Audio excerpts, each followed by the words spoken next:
Assalamualaikum dan salam sejahtera. Ini Buletin Awani Khas. Anda bersama saya, Ihsan Yahya. Ini Sabah Memilih. Hari ini kita bercakap khusus berkaitan dengan peluang pekerjaan, isu pengangguran dan apa yang berlaku di Sabah. Kalau boleh saya melihat kepada nombor dan juga angka ini, yang mana kadar pengangguran di Sabah berada pada tahap kedua tertinggi di Malaysia pada tahun 2018, yang mencatatkan bilangan penganggur seramai 112,000 orang. Dan mungkin seperti biasa, kalau kita mendengar berkaitan dengan pengangguran ini adalah sikap memilih kerja dan juga ketidaksepadanan antara kemahiran dengan kekosongan jawatan yang ditawarkan dalam industri menjadi antara penyebab kepada masalah berkenaan. Dan pengangguran dalam kalangan anak muda di Sabah masih tinggi dan menjuarai kadar pengangguran tertinggi mengikut negeri dengan peratusan 5.6% di semua peringkat umur.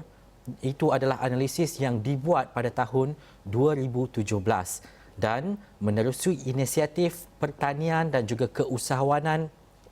Kita melihat kepada peluang pekerjaan boleh diwujudkan dengan tidak hanya menumpukan peluang pekerjaan itu di bandar, malah boleh diwujudkan di kampung halaman sendiri. Tetapi dalam konteks ini, pada tahun 2020, bagaimana keadaan dan juga situasi di Sabah? Adakah kadar pengangguran bagi mereka yang berada di kawasan pedalaman ataupun luar bandar masih tinggi? Apa kekangan utama yang dihadapi oleh anak-anak muda di Sabah ini? Dan juga isu pengangguran, peluang pekerjaan di luar bandar, banyak perkara yang dapat kita kaji dan juga kita selami. Saya bertuah hari ini untuk saya berkongsikan dengan anda bersama dengan usahawan pertanian moden, iaitu saudara Syahrizal Dancy, yang bersama-sama kita menerusi Skype ketika ini. Kalau saya boleh cerita berkaitan dengan Syahrizal ini, yang mana dia bersedia untuk pulang ke kampung halaman, usahakan tanah sebagai petani moden, ambil anak-anak muda Ranau bekerja dengan beliau, buka peluang pekerjaan, perniagaan kepada penduduk setempat. Jadi kita nak terus saja bersama dengan Syahrizal. Syahrizal, Assalamualaikum. Terima kasih kerana bersama-sama dengan Astro Awani untuk waktu ini. Kita nak melihat kepada keadaan dan juga situasi realiti kehidupan anak muda di luar bandar, masalah pengangguran, hijrah, peluang kerja dan sebagainya. Apa yang Syahrizal boleh katakan berkaitan dengan anak muda Sabah ketika ini? Assalamualaikum dan selamat petang, Ehsan. Banyak actually yang perlu dikatakan tentang isu pengangguran di negeri Sabah ini. Seperti yang Ehsan sudah quote tadi, di Sabah saja pada 2019 kita ada 112,000 pengangguran di Sabah. Dan saya melihat isu ini adalah karena kurangnya peluang pekerjaan yang diwujudkan sama ada di luar bandar atau di bandar-bandar negeri Sabah. Selagi kita tidak peduli tentang mewujudkan peluang pekerjaan, selagi itu isu pengangguran ini tidak akan selesai. So, itulah sebabnya kita kena, untuk di kawasan luar bandar, pada pandangan saya, kita kena wujudkan lagi banyak-banyak SME, perusahaan-perusahaan kecil sederhana yang boleh memberikan peluang pekerjaan kepada para belia dan seterusnya juga meningkatkan ekonomi setempat. Sebab apa yang berlaku sekarang, banyak belia-belia Sabah yang berbakat terpaksa keluar daripada negeri, kerja di tempat yang lain, contohnya di Pulau Pinang atau di mana-mana, karena kekurangan peluang pekerjaan yang diwujudkan di negeri sendiri. Itu yang saya lihatlah pada masa ini. Contohnya graduan-graduan dalam software engineering contohnya.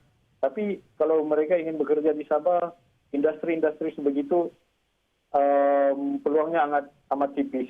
So banyak budak-budak Sabah yang terpaksa berhijrah. Begitu. Dan salah satu masalah yang dihadapi oleh belia Sabah ialah isu gaji.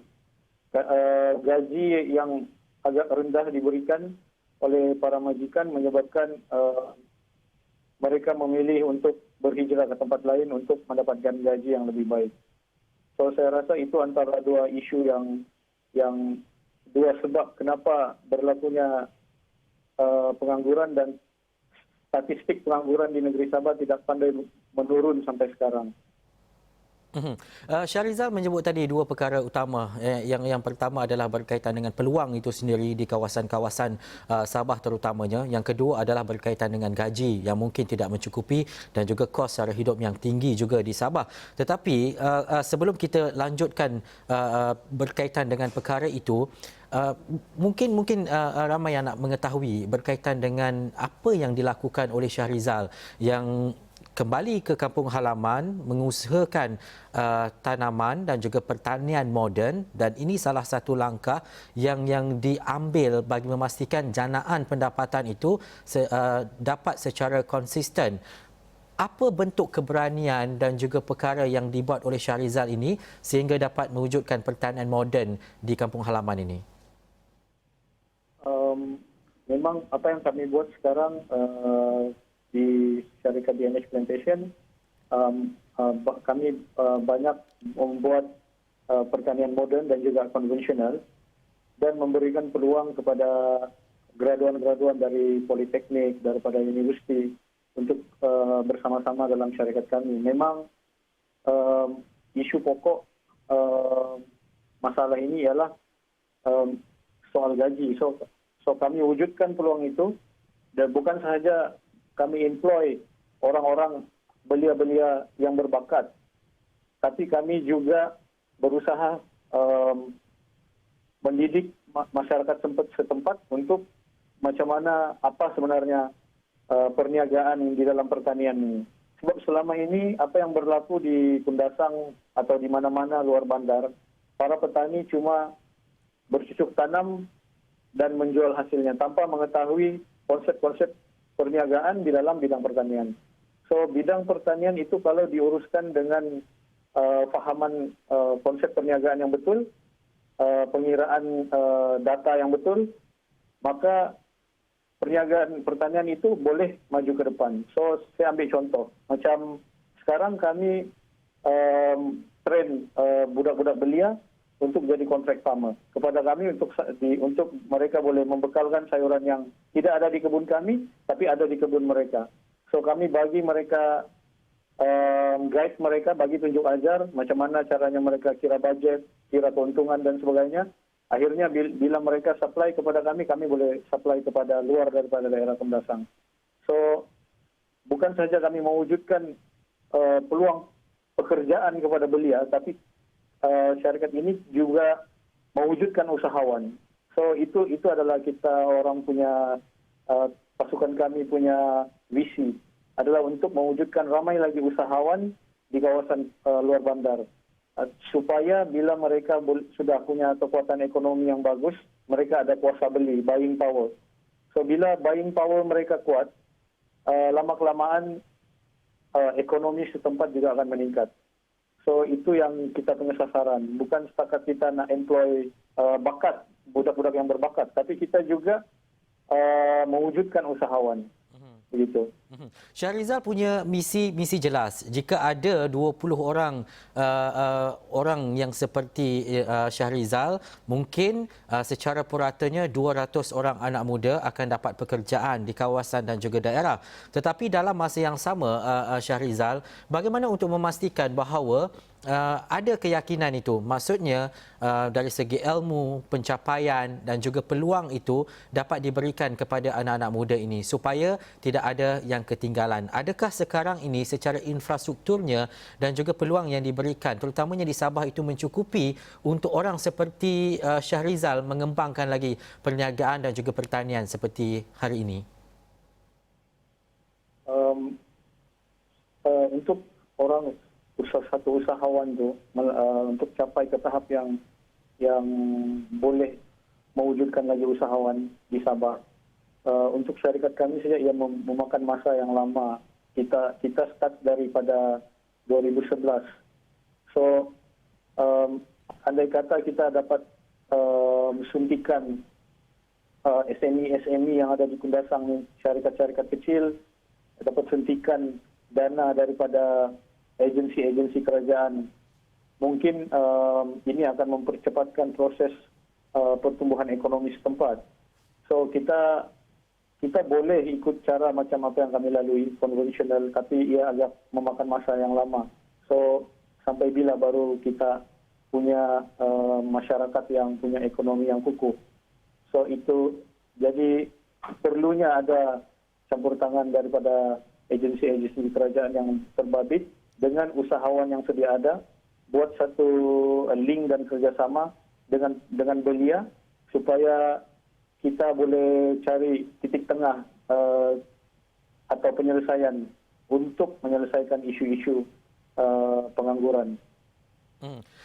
Syarizal, kalau mungkin secara ringkas, kalau nak melihat kepada, kita tahu industri pertanian khususnya mengusahakan tanah dan sebagainya, tetapi tak semua anak muda sanggup dan juga melihat kepada itu antara potensi besar untuk mereka. Mungkin kecenderungan setiap orang itu berbeza. Tetapi kalau melihat kepada secara landscape dan juga geografinya, apa perkara-perkara lain dan juga bidang-bidang lain yang perlu ada di Sabah, terutamanya untuk golongan dan juga anak muda ini?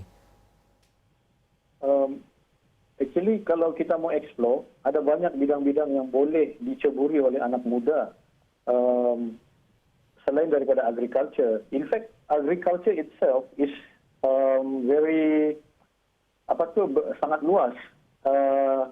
Ia satu bidang yang bukan sahaja industri asas tani itu, bukan satu bidang yang semata-mata menanam sayur. Dia boleh jadi orang tengah ataupun orang yang buat packaging, supply baja organik. So actually bidang pertanian itu sahaja sudah luas memberikan ruang kepada usahawan dan juga kepada bakat-bakat yang ada. Tapi kalau di negeri Sabah ini kita punya potensi yang besar. Kita ada bidang pelancongan, kita boleh buat bidang industri hiliran macam makanan boleh dikembangkan, sebab di sini adalah tempat kita produce makanan tu. Tapi kenapa kita tidak bawa penghasil makanan tu untuk melabur di kawasan di mana makanan itu dihasilkan? Yeah. Sebagai contoh, macam kita nak buat kerepek pisang, tapi kita kilang pisangnya berada di Shah Alam. Sedangkan kita boleh buat dan pisangnya ada di Sabah. Terpaksa diekspor lagi ke Semenanjung. Kenapa kilang tu tidak dibuat saja di Sabah, supaya pisang Sabah tu dia punya lifespan tu tak rosak, dia masih fresh begitu. Yeah. Itu antara benda yang dieksplor. Maksudnya industri tu kena datang ke tempat dia produce begitu. Jadi kita boleh kurangkan cost transportation dan juga mewujudkan peluang pekerjaan di tempat di mana hasil-hasil makanan itu dihasilkan. Baik. Saya mengucapkan selamat maju jaya kepada Syarizal Densi, dan ini satu cerita kejayaan seorang anak Sabah yang pulang ke kampung halaman, membuka perniagaan pertanian moden dan seterusnya mengembalikannya kepada anak-anak muda di Sabah untuk peluang pekerjaan dan dalam masa yang sama mengurangkan peratusan pengangguran di sana supaya lebih ramai orang seperti Syarizal Densi yang ada di sana. Nanti kita nak sambung lagi, kita nak bercerita mengenai apa masalah dan juga isu-isu rakyat Sabah bersama dengan Wakil Esok Awani di Sabah. Kita nak bertirahat seketika, kembali selepas ini.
Baik, itu tarikh yang pastinya akan diingat oleh seluruh rakyat Sabah apabila menjalangnya pilihan raya negeri yang akan berlangsung sepanjang September nanti. Dan dalam masa yang sama, kami di Astro Awani sentiasa memberikan anda perkembangan dari semasa ke semasa. Dalam konteks itu dan juga dalam keadaan itu, sebenarnya kita bukan sahaja mengikuti cerita parti politik, orang politik dan sebagainya, tetapi isu yang berkaitan dengan rakyat antara tumpuan utama yang kita nak berikan apa yang dirasakan dan juga apa yang diharapkan oleh penduduk Sabah secara khususnya. Ini cerita pernah jatuh dan juga mengalami kerugian dalam perniagaan di usia muda dan ia tidak mematahkan semangat seorang belia dari Kota Belud ini. Walaupun hampir 6 bulan mengalami kemurungan akibat kerugian itu, Jamaluddin Saidi bangkit untuk meneruskan kehidupan. Kenangan pahit itu tidak mahu dibiarkan membelenggu dirinya. Sebaliknya, melihat peluang dan juga ruang yang ada di hadapan untuk direbut. Dengan bermodalkan RM40, Jamaluddin memulakan perniagaan dengan membuka gerai menjual air Milo dan 2 jenis kuih. Dari hari ke hari, juadah sarapan ringkasnya itu laku keras. Hingga pukul 9 pagi, dia sudah boleh mengemas gerai kecilnya. Bermula daripada sarapan pagi. Dan saya tengok di Facebook ramai yang sekarang yang boleh online. Yang online punya bisnes boleh antar-antar. Saya coba masuk tepi jalan, saya jual sarapan pagi. Bermodalkan RM40 sahaja. Musim tu saya guna kenopi yang biasa, kecil punya, dan meja yang 2x4. Saya letak 1 tong Milo. Lepas tu dengan 2 jenis sahaja kuih. Bermula dalam 2 jenis. Hari pertama, hari kedua, hari ketiga positif. Semua positif. Laju. Sekejap sudah habis. Dia memulai daripada sana, saya besar. Dengan pendapatan yang sentiasa meningkat itu, Jamaluddin mengasah bakat dan mempelbagaikan jenis kuih dengan menjual kuih bomboloni yang dipelajari daripada YouTube. Kini dia boleh berbangga dengan diri sendiri, bangkit cepat untuk meneruskan kehidupan hingga dia membuka sebuah kios burger. Burger yang dijual juga mempunyai keistimewaan tersendiri. Jadi saya teruskan bermula dari situ dengan jual burger saja dulu. Sekarang ni yang saya buat yang lain daripada yang lain. Contoh macam dia crispy burger, semua orang jual crispy burger. Ya, tapi saya guna itu ban merah. Melihat kepada sambutan yang memberangsangkan, Jamaluddin ada sasaran, iaitu sebelum hujung tahun ini dia akan membuka satu lagi kios burger. Di sini yang tempat saya bertapak sekarang ni memang saya niat untuk kasih besar. Dan target untuk tahun ni, ujung tahun ni saya mesti buka lagi 1 kios untuk memberi peluang pekerjaan kepada belia di kampung. Apa yang kami cuba bawakan kepada anda? Tadi kita bercakap berkaitan dengan pertanian dan tadi adalah cerita seorang peniaga dan juga pengusaha makanan, tetapi dalam masa yang sama kedua-duanya membawa kepada ruang dan juga peluang untuk anak muda yang mungkin menganggur dan juga tiada peluang pekerjaan. Dan ini antara dan juga langkah inisiatif yang dilakukan usahawan-usahawan di Sabah. Tapi dalam masa yang sama kita nak melihat kepada realiti ini dari sudut pandang seorang wartawan. Kita nak bersama dengan Shahrizal Kamalul Arifin yang merupakan wakil Astro Awani Sabah yang kini berada di Keningau kalau saya tak silap, dan juga Syah mungkin boleh ceritakan apa dapatan Syah, terutamanya bila kita bercakap berkaitan dengan anak muda, peluang pekerjaan, pengangguran dan sebagainya ini. Baik Ehsan, terima kasih Ehsan. Bila kita bercakap berkenaan dengan belia ini atau anak muda ini, pasti banyak sektor-sektor yang boleh kita sebut. Antaranya apabila belia tersebut telah lepasan daripada college dan universiti, pastinya mereka ingin mencari pekerjaan. Dan bagi mereka pula yang tidak berpeluang untuk melanjutkan pelajaran di college ataupun di universiti, mereka selepas saja selesai SPM, pastinya mereka akan mencari kerja.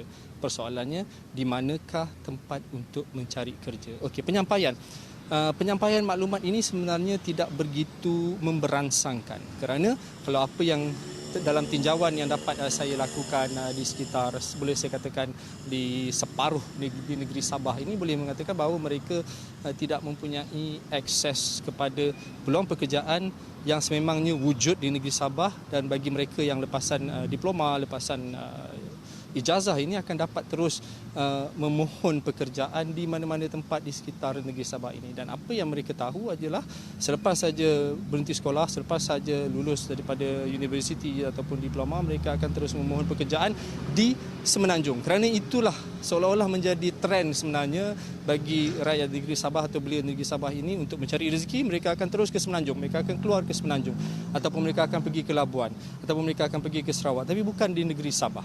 Jadi saya, kalau nak ikutkan Ihsan, saya ada bercakap-cakap sebenarnya bersama dengan belia-belia di sekitar Keningau ni, di daerah Keningau ni secara khususnya. Kalau ikutkan sebenarnya hasil bumi banyak seperti mana kita dapat kongsikan tadi di awal-awal. Ihsan ada menemu bual Syarizal itu seorang usahawan yang berjaya di ranau berkenaan dengan sektor pertanian dan sebagainya. Isu yang saya tanyakan juga kepada, sebelum ini saya tanyakan kepada belia-belia di sekitar negeri Sabah ini, saya tanyakan kenapa, baiklah, jika tidak ada peluang pekerjaan daripada sudut mungkin perkilangan, perindustrian dan sebagainya, kenapa tidak pergi bertani? Satu persoalan yang ditanyakan, dia kata, "Cik, kalau saya nak bertani, di mana tanah? Di mana tanah untuk saya bertani?"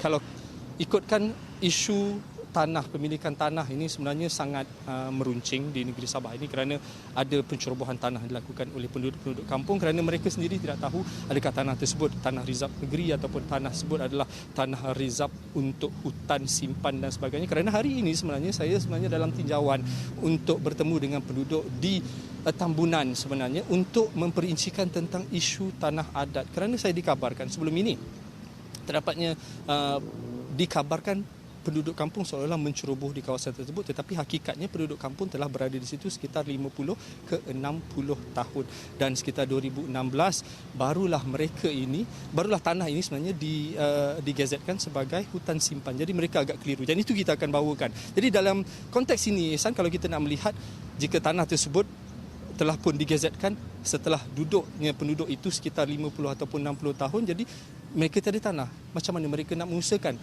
Mungkin ada peluang untuk pinjaman daripada Sabah Kredit dan sebagainya, mungkin juga daripada pinjaman bank dan sebagainya, tapi di manakah tanah mereka? Dan bagaimana pula dengan sewaan pula kepada tanah-tanah tersebut nanti? Dan itu yang mereka risaukan sebenarnya. Jadi untuk memikirkan secara lebih pendek, bagi mereka lebih mudah adalah untuk mencari pekerjaan dan keluar daripada negeri Sabah ini, kerana memang tiada. Dan mengukuhkan apa yang saya perkatakan ini, boleh kita dengarkan temu bual ringkas saya bersama salah seorang belia di Keningau ini. Ihsan.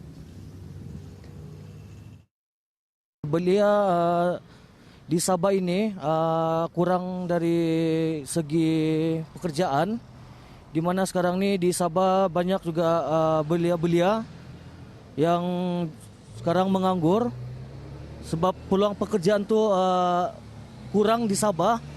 Jadi di mana ada yang lepasan SPM, lepasan dari segi diploma, kurang dari dapat peluang pekerjaan lah di Sabah.